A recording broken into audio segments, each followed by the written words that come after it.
हमारे पीछे जो है बीजेपी महिला मोर्चा जो है खुशी मना रही है। ये खुशी है नारी शक्ति वंदन अधिनियम यानी महिलाओं को 33% आरक्षण देने वाला जो बिल है वो पास हो गया। इस खुशी में शरीक होने के लिए भाजपा महिला मोर्चा की जो चीफ है फाल्गुनी पात्रा वो भी आई और आप देख सकते हैं कैमरामैन दिखा रहे होंगे कि वो किस प्रकार से डांस भी कर रही है और इस प्रकार से प्रधानमंत्री नरेंद्र मोदी को जो पोस्टर था उसको लड्डू खिलाकर ये खुशी मनाया गया।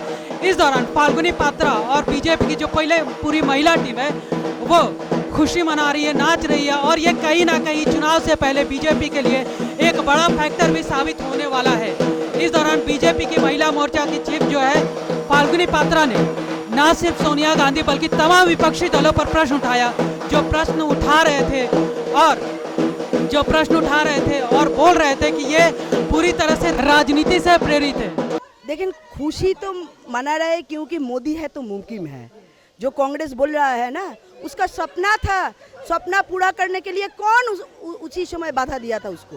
बोलिए, वो तो 5 दशक से लेकर कांग्रेस या सरकार में थे, बहुमत लेके आया था। क्यों महिला बिल क्यों नहीं पास किया है? क्यों सपना अधूरा रह गया है? तो मोदी जी है तो मुमकिन है, उसका सपना भी मोदी जी पूरा किया है। ठीक है, ये बात सच है, इसीलिए उसको गिमिक लगता है क्योंकि इसलिए कांग्रेस इतने दिन तक गिमिक किया है, ले आएंगे क्योंकि नहीं लाया है। मोदी जी का सपना, कांग्रेस का सपना मोदी जी ही पूर्ण किया है और महिला का सपना तो है ही। तो मोदी जी है तो मुमकिन है, वो सारा भारतवर्ष का जो लोग है, जो महिला है, जो और राजनीतिक दल है, सबका सपना मोदी जी ही पूर्ण करेंगे।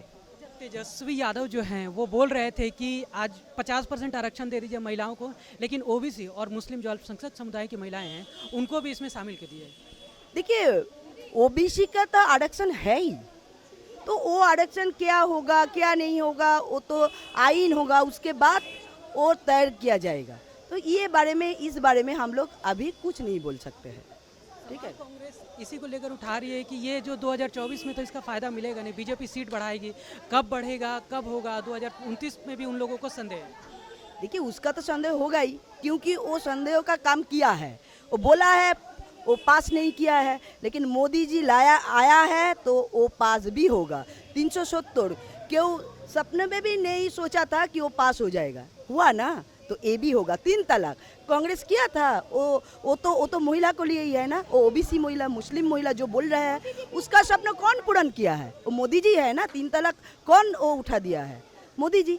तो मोदी जी है तो मुमकिन है, मोदी जी ये सबके लिए और महिला के लिए ये करेंगे, ये सपना पूरा करेंगे, मोदी जी करेंगे क्योंकि मोदी जी है तो मुमकिन है। रिजर्वेशन बिल ये एकमात्र मोदी जी है तो मुमकिन है।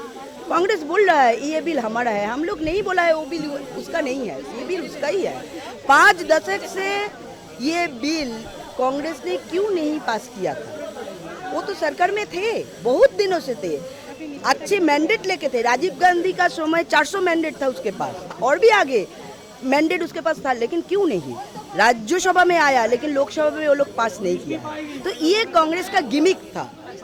लेकिन जब अटल बिहारी वाजपेयी जी ने थे, उसके सरकार थे, उसी समय 4 बार ये बिल ले आया, लेकिन पास नहीं हुआ क्योंकि उसके पास मैंडेट नहीं था।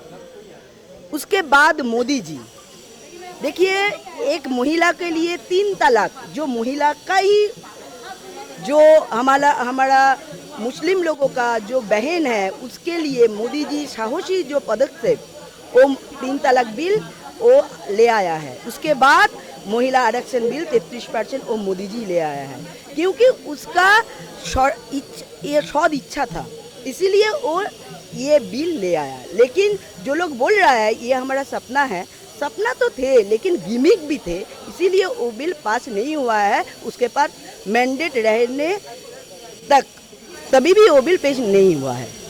तो इसीलिए मोदी है तो मुमकिन है।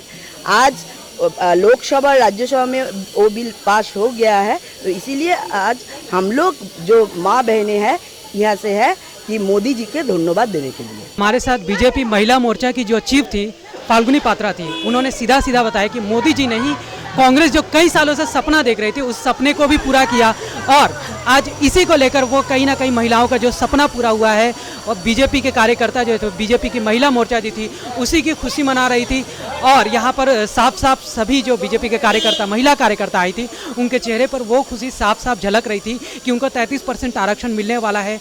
मोदी जी के ही कारण जो इनका सपना था वो सपना पूरा हुआ है, जिसमें महिलाओं की जो भागीदारी है, खासकर लोकतांत्रिक प्रक्रिया में, जैसे लोकसभा में और विधानसभा में, जो पश्चिम बंगाल में और भी विभिन्न राज्यों के जो विधानसभा है वहाँ पर 33% आरक्षण मिलेगा। हालांकि विपक्ष का अभी भी ये प्रश्न कायम है कि डिलिमिटेशन होगा, सीट की गणना बढ़ेगी, इसके बाद ये कब लागू होगा ये देखने वाली बात होगी। लेकिन फिलहाल जो प्रधानमंत्री मोदी जी ने जो बिल लेकर आए थे वो पूर्ण बहुमत से पास हुआ है, और लोकसभा राज्यसभा दोनों जगह से पास हुआ है। जो 2009 में जो केवल राज्यसभा में पास हो पाया था, लोकसभा में पास नहीं हो पाया था, वो बिल अब दोनों जगह पास हो गया और ये कानून बनने की पूरी तरह से प्रक्रिया में है। फिलहाल के लिए इतना ही। कैमरामैन अमित धानु के साथ मैं अंकित सिन्हा, सूत्रकार समाचार, कोलकाता। हमारा ये वीडियो अच्छा लगा तो इसे लाइक करें, शेयर करें और हाँ, सब्सक्राइब करना ना भूलें।